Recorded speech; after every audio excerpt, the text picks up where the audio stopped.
Welcome to For the Purpose Of, where we explore the latest developments in educational technology and how they are transforming the way we learn. From virtual and augmented reality to artificial intelligence and gamification, we'll dive into the cutting-edge tools and techniques that are shaping the future of education.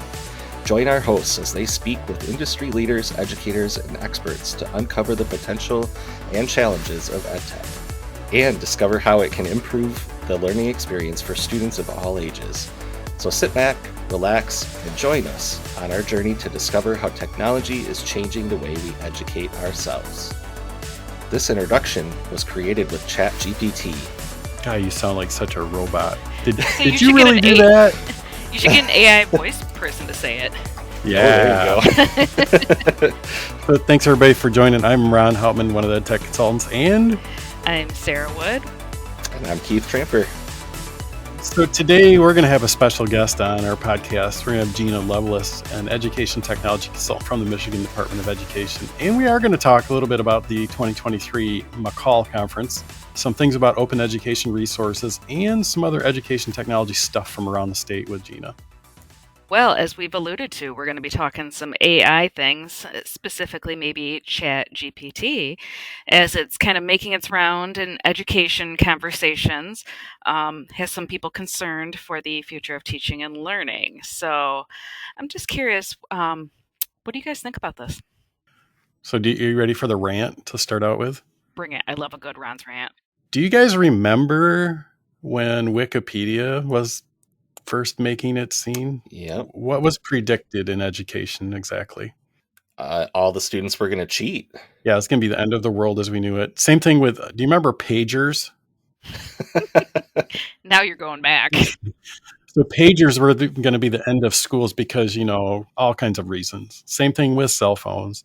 I think we're just at another technology inflection point here that artificial intelligence is getting pretty good and it's getting scary.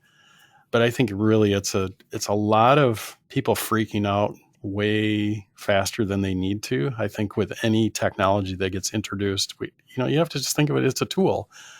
Tools can be used for good things and bad things.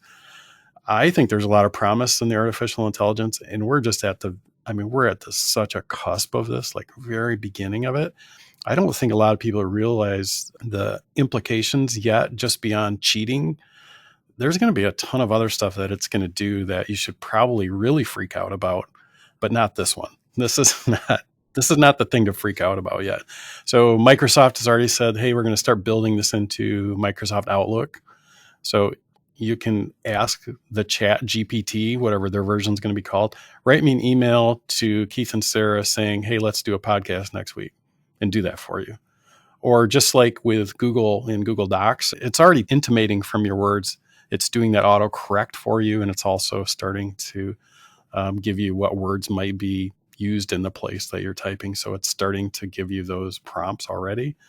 There's a site that I used the other day called Boomy, Boomy, that will create music for you, and you can upload lyrics to it, and it'll create the whole entire song for you. Dang, I want that. I know. There's tons of stuff like that. So I think we're going to see this AI side of things. It's going to be more of a augmentation of humans.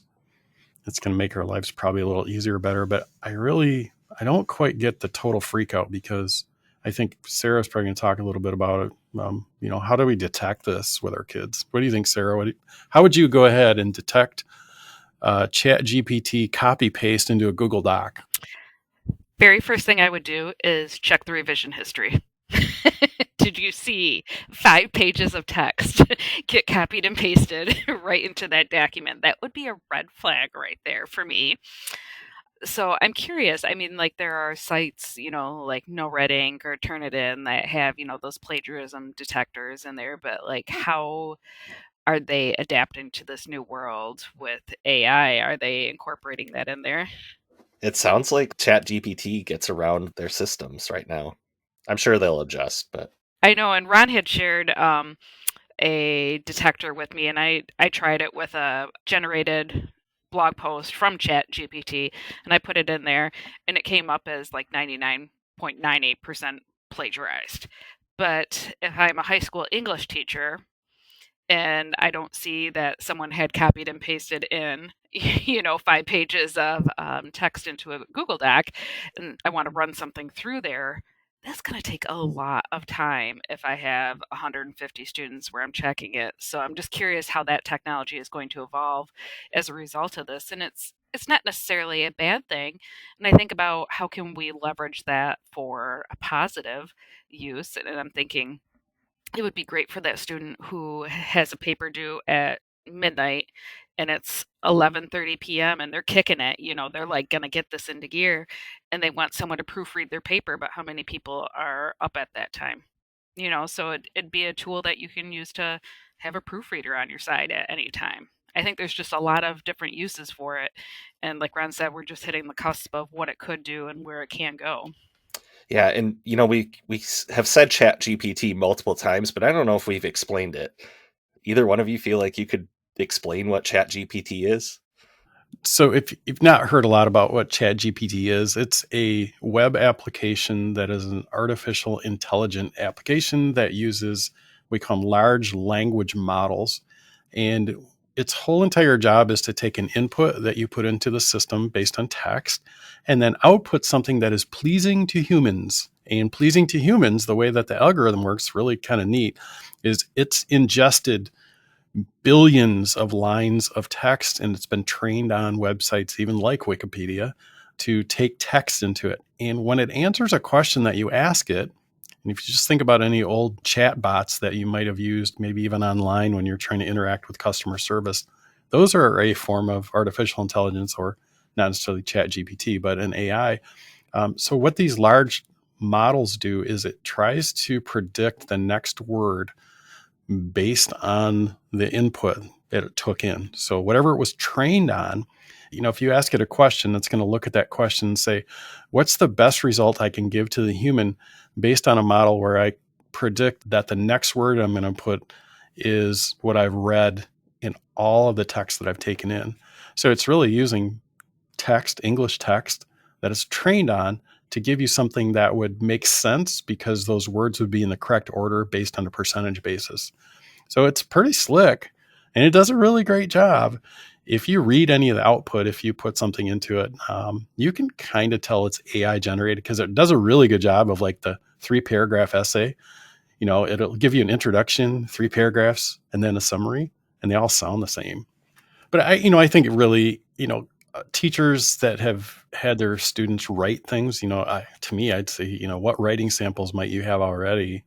And your students, how they write, and all of a sudden they turn in a stellar essay in 3 minutes before midnight.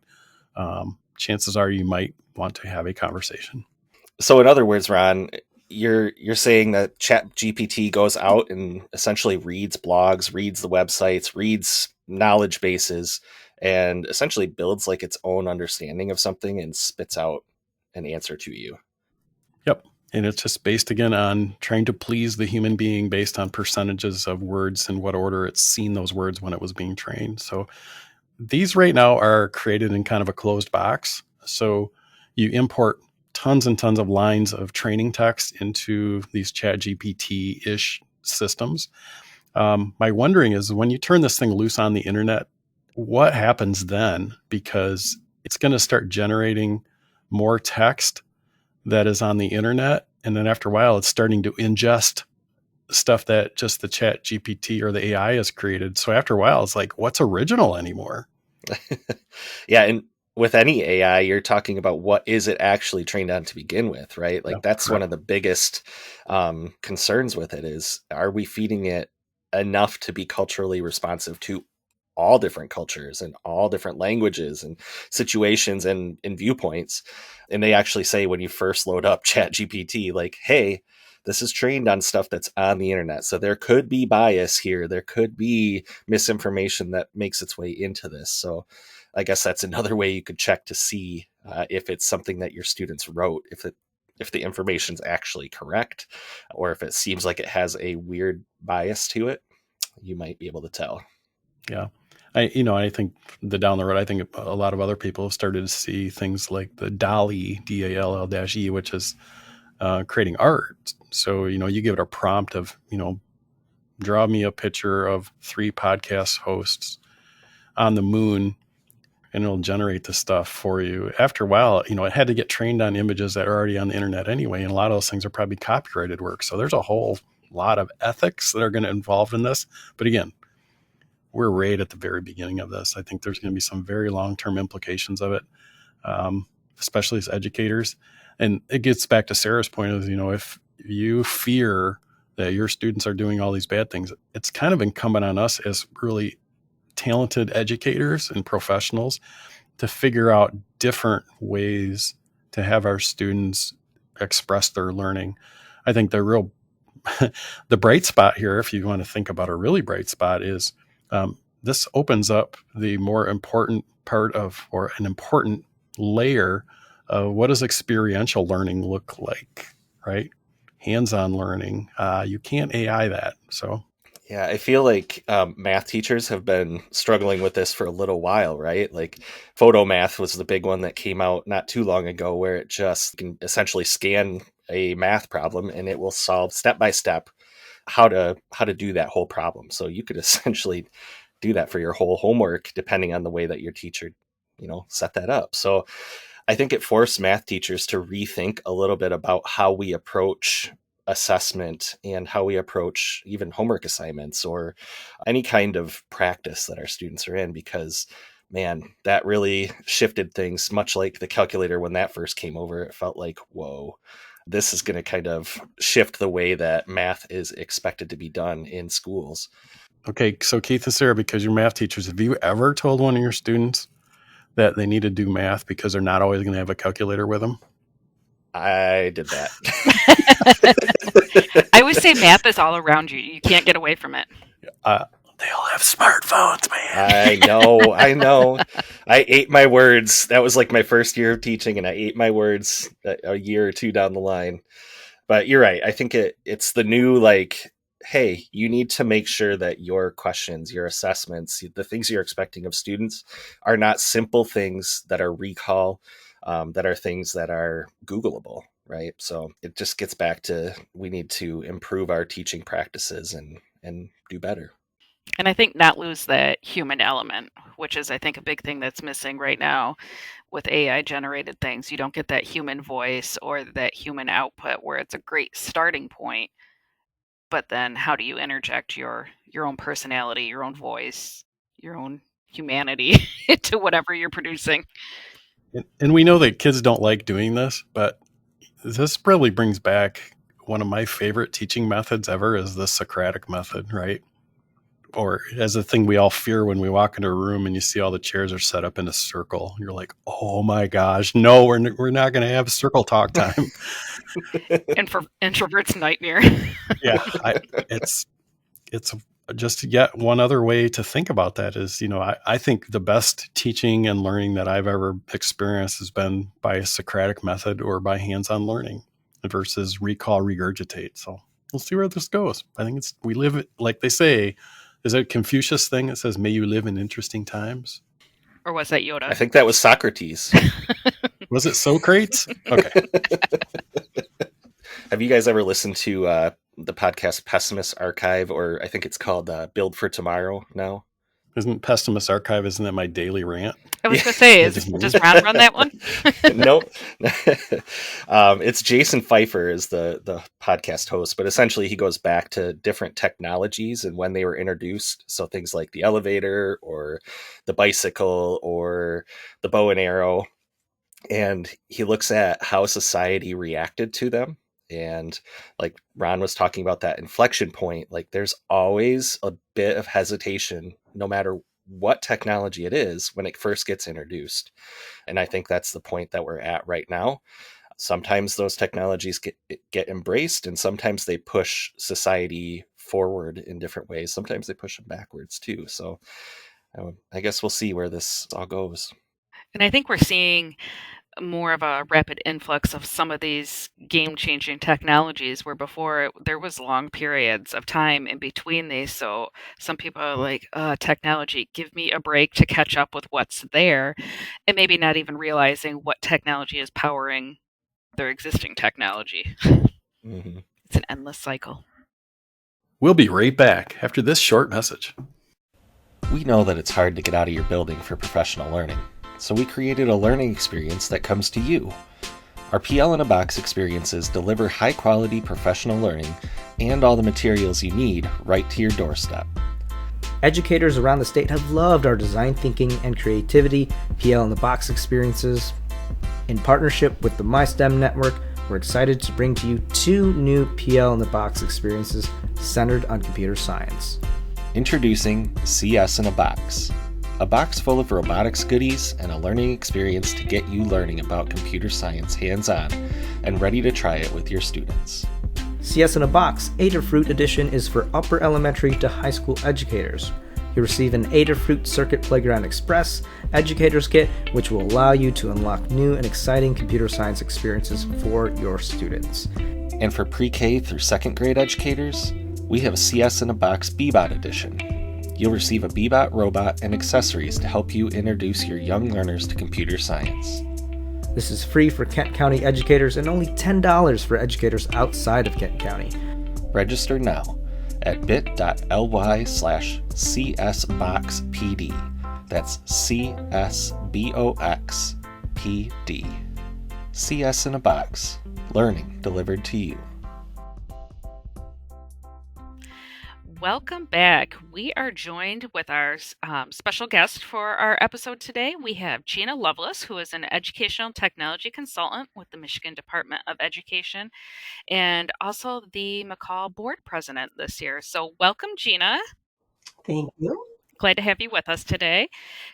Could you share just a little bit about yourself, kind of your role, what's your EdTech origin story, what you do, why you do it? Just give us a little bit of a chance to know you better.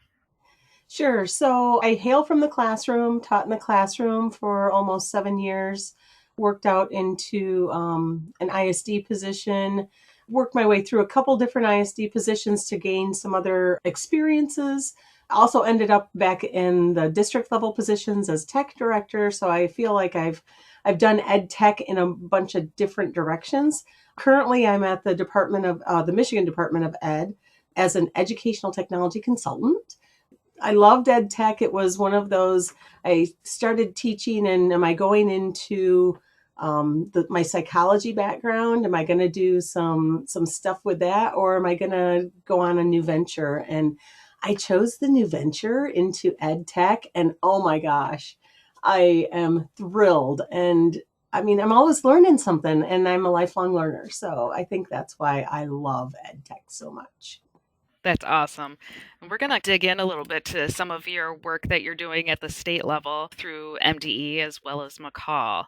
I'm going to ask some questions more towards MACUL.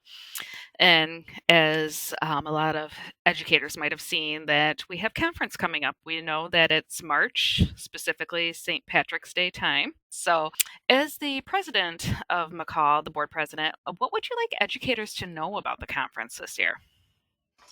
I think the big thing about the conference this year is we start ground zero every year to really try and bring in new and exciting topics and things to do, especially for those that are able to attend in person.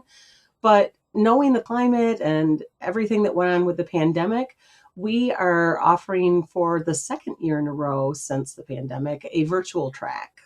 So while we highly encourage folks to try and make it face-to-face, because there really is nothing better than getting together and talking ed tech. I mean, I always said, I'm going to meet my tribe of ed tech people, and I talk their language. But if you don't know the language, you learn the language when you're there. And that's what's so cool about the face-to-face piece. But we also understand that there's sub shortages all over the place. And, districts aren't letting teachers out of the classroom. So we want to give those folks a chance to get some experience and learn a few new things too with our virtual track. So those are some of the things to look for. And we are out in Detroit. We usually have a little bigger conference when we're out in Detroit. And they've just done a really nice job of making sure everything's all set for us out there. How exciting. I know that Ron's, like, one of his favorite things he says is he loves the lobby con of conferences, just hanging out in the lobby, having those conversations, speaking that language with those people. So I'm so glad that you touched on that. On a more personal note, what are you looking forward to at conference this year? Oh, it's so funny that you ask that question specifically because I don't always share it with people, but honestly, my favorite part of conference is welcoming people as they get there Thursday morning because they walk in and they're like, where do I go for registration? Where do I go to get my stuff and what's offered when? And so just seeing everyone come in and welcoming them, the excitement in the air is like no other. And so over the years, because I've been on the board for a few years now, it's funny how you know these people from prior conferences.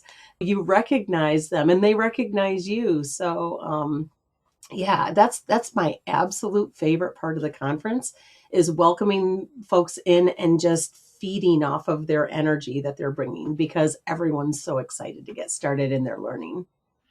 We need to figure out how to bottle that excitement and energy so that we can like sprinkle it on Friday morning when everyone is like feeling the burn from all the learning and all the walking. Yeah, for real, because it's like no other. And those that have never had a chance to come to the conference and just to know what that feeling is like, oh yeah, if we could bottle that up and share it out and sprinkle it, oh, I'd be all about it. Our own personal pixie dust. Yes. um, what would you, as far as advice goes, what would you give to people who are looking to make the most out of their conference experience? The thing that I probably had the most trouble doing when I was an attendee before I was on the board, and even on the board, look at the schedule ahead before you get there. Kind of have an idea of what sessions you have the most interest in, maybe where they are located. So you can even kind of bundle some maybe in the same area of the building. So you're not walking from one side of Huntington Place to the other side, and just knowing that some sessions still get filled up. So if you get there because you had to stop at the bathroom on the way in between sessions and it's full already, what's your second choice? So plan ahead, look at the schedule ahead of time, even look at the map ahead of time because every year, especially in Detroit, everyone on Thursday morning says, I couldn't find a place to park or the parking ramp was closed and I didn't know where to go. So I highly recommend looking at the map to kind of get an idea of where you are in downtown Detroit because I still need to look at the map. So true. Same here. Thanks for that, Gina. One of the questions I have just for you as the EdTech consultant for the state is open education resources has been on your plate for a while, and as a project with our Go Open initiative that we have. I'm just wondering, because they're powerful, they're plentiful. Do we have any sense of why we don't see a larger adoption rate across the state? Absolutely. So I'm going to talk in acronyms because I work for the government. So I'm going to say OER, and I mean Open Educational Resources. We have Go Open Michigan as a repository for those educational OER. I want to say it's K-12, but it really is. We're adding things that are pre-K. And I know there's some work out of the University of Michigan around OER that's done birth to age 8. So we're always looking at that. But what really gets me about OER and how we're not gaining the foothold that I guess I thought is because it's hard work. So you have a lot of providers of curriculum that make it look really pretty, and they try really hard to make it easy to adopt their products. And yeah, OER is a little messier. Sometimes you've got to put one resource with a little different one for the type of learning that you have going on in your classroom. And to me, that's the strength of OER. Curriculum providers don't know the kids in your classroom as well as teachers do. So, when I taught, I was always looking for other resource materials to help those one or two learners that just weren't getting it the way some of the other kids were. And that's where I felt like OER really stepped in and did a phenomenal job. But we also have OER curriculum. So out of Michigan State, we've got some science curriculum that is OER that our districts are adopting, but they don't have millions of dollars that they're getting from purchasing this curriculum to invest in. Oh, here's a really easy digital program where you just click here, and then it'll teach the kids for you. And not that that's what we want, but that's sometimes easier for teachers to bring in. And this is what districts are doing sometimes, is they're finding that curriculum, they're digging into it. And I will say my experience with curriculum also has been there's never a curriculum that is 100% fit. They're close. But if you start really digging into the curriculum that you're trying to update or change, I think you'll find that OER can have a place. It's just the district figuring out the delivery method and the scope and sequence, because that's work they do internally instead of purchasing it from a curriculum provider. And that's time. Yeah. And I would have thought, going through the last 2 years that we had with the pandemic, I would have thought we would see more adoption in large part by districts, bringing in open education resources. But I think the reality happens, right? It's always a time problem that when you think about teachers attempting to, I guess I always call this reconfigure their curriculum, that there's always a time crunch there. Since all of us are teacher people, we know there's a lot of times where I'm planning for tomorrow, tonight. Mm-hmm. And you can never it feels like you're running on ice a lot of times. But, in talking to educators across the area, I think that's time is the problem for many of them. And you think about the summertime, we have the trove of teachers have the summer off, and we always yell at people, don't ever say that to me again, because it's not true. But, they're attempting to remain certified in the state of Michigan, and there's just not a lot of time there to refactor your curriculum. So I think that's probably the biggest time crunch that I always see. What do you think about the time side of this? Do you see that as well? Absolutely. So 2 years ago, Cheryl Wilson and I, both working in ed tech at the state, said, how can we support districts in implementing and adopting OER and computer science? Because she was new in her job and she's like, how am I going to roll this out? So we wrote a grant and we got some backing within the department, and we just finished our second round of awardees. We're getting ready to actually start a third round here, hopefully by the end of the month. But you're exactly right, Ron. It takes time and it takes curriculum work. And we have had a lot of turnover in the curriculum director positions around the state.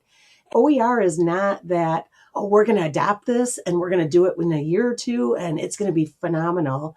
OER is not the sprint, it's the long run. Like, it takes us a while. Let's do some grade levels and some content areas, and let's adapt that and really get the curriculum where our kids need it and go from there. And some districts just don't have that time and that curriculum-based support built in.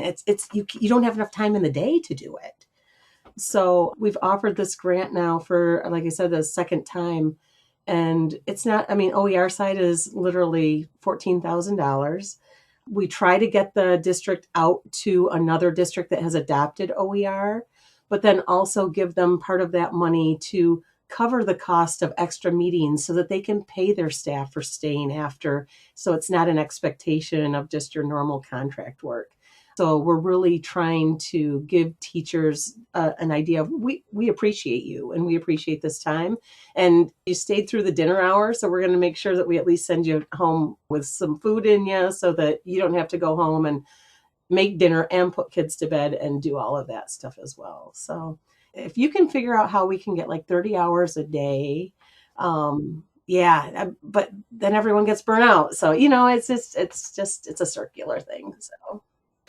All right. So, Gina, I'm going to have us zoom out a little bit and think a little more big picture in terms of ed tech. So right now, from the state level, what do you view as the role of ed tech in our current education system, and why is it important?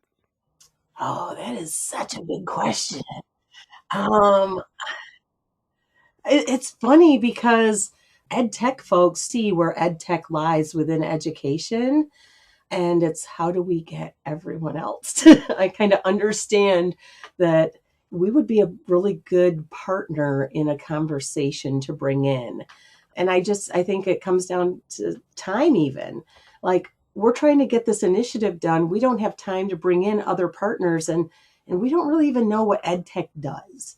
I think districts deal with that. We definitely deal with that. We're like, why do we need EdTech at the table? And it's that very different lens. So, yesterday at the school board meeting, there was somebody that spoke about needing data analysts in every district. So, for a while, we were adding ed tech folks in districts, and I think there was a lot of support going on. I would love to see that continue, but I also have to give a shout out to my librarian friends too, because my librarian friends in the ed tech world, I think they're like peas and carrots. So I think if you can have both of those certified positions in your district, then wow, you have got a phenomenal team. I totally agree. The media specialists and the librarians and ed techs definitely have some similar roles, I guess, and some shared interest that really could support districts really well. So at the state level, I feel like you get a sense of what's going on around the state. And I'm just curious, what do you think are the most promising ideas, and what do you expect will grow in terms of ed tech over the next few years? Well, in order to see EdTech grow, I think there's definitely a much bigger umbrella piece, and that's that whole broadband issue. And living in Michigan, we have a lot of rural areas that just don't get any type of signal whatsoever. So I'm not going to dwell on that, but that is definitely a huge umbrella piece as far as EdTech goes, because you can't push digital stuff if your kids can't get connected. So that's a piece of that puzzle. And education is only a piece of that puzzle. There are other big departments that need to take that work on as well. I honestly see some districts starting to really move into more personalized learning. And I really feel like this is going to be a trend. Like, it's not going to be just personalized learning for the sake of doing personalized learning. It's going to be every kid is going to know what they know and what they need to know. And so I think you're just going to see that whole piece continue to expand. And honestly, if you want to go a little further into the future, I think that AI is going to support some of that at some point.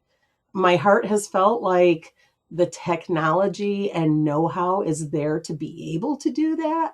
But for some reason, I think the US, and globally, we haven't done enough to support education. And we know when kids don't know something and where they fall back and what we need to do to get them up to speed. But we're just not nimble enough in getting that delivered to them so that we can keep them moving forward. So I think we're going to see some of that stuff happen too. Yeah. And what do you see as EdTech's role in building that personalized learning future? Well, we still have staff that is, a little intimidated by the technology. I have to admit, there are leaps and bounds of progress in that area. I can't say I know any teachers that don't know how to open their email anymore. Everybody knows how to open their email. They can send with attachments. That used to be a thing. But now I just feel like getting teachers to have, I'm going to say, that nimbleness again, and that flexibility to know that while they may switch programs from using this program to this program, their similarities are enough that it's not like learning a whole new program. And I still think there's some of that thinking in the minds of some educators, not all, that, oh my gosh, I have to learn a whole new program. And trust me, I understand that. But there are enough similarities that it's not as bad as it used to be. Yeah, we actually talked with one of our local ed techs a few months back about what the pandemic did to education. And I think you're speaking to it. Like, a lot of our teachers really developed some better tech skills as a result of it. That doesn't mean we're thrilled about it always. Like, we might be a little burnt out on it, but we definitely built a foundation. But that also, that's hands clapping for you guys, because it's groups like you and the ed tech folks in the district, and even just teacher leaders that really embraced that and said, you know what, I'm going to share what I know and we're going to learn together. And I mean, we kind of had that coming together in districts and areas around the pandemic that said, I understand that you don't know this, and this is really uncomfortable, and this is the worst teaching situation we've ever been in, but we're going to get through this together. And I felt like we don't give ourselves enough credit that we did come out of that with a lot better skill set. So kudos to all the teachers that did learning and those that delivered the learning. I mean, kudos to everyone. I mean, again, I want to give everybody a hug because yeah, but not Sarah. Sarah doesn't like hugs. Yeah, Sarah's not a hugger. Personal bubble.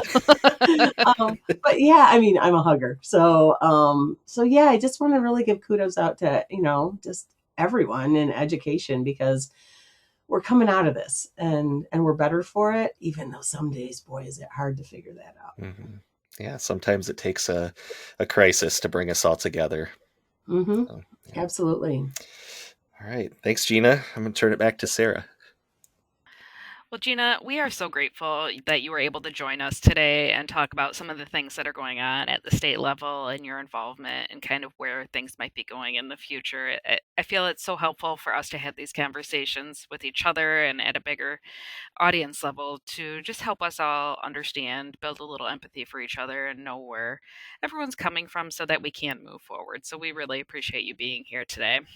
Well, I appreciate you guys having me. I mean, like I say, if I like to help people. So if there's anything I can ever do to help you guys or any of the listeners out, then by all means, please get a hold of me, because I want to figure it out together.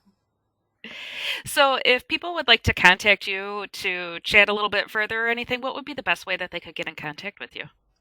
I highly recommend this. I have 2 email addresses that you guys can find. My MACUL address is on the MACUL website at macul.org. And I can also you can get in touch with me at my Department of Ed job, which is lovelessg@michigan.gov. And that is LOVELESSG. Awesome. We'll make sure to include those in our show notes so that it's easy for people to access. And once again, huge thank you for joining us today. Thank you. Love you guys.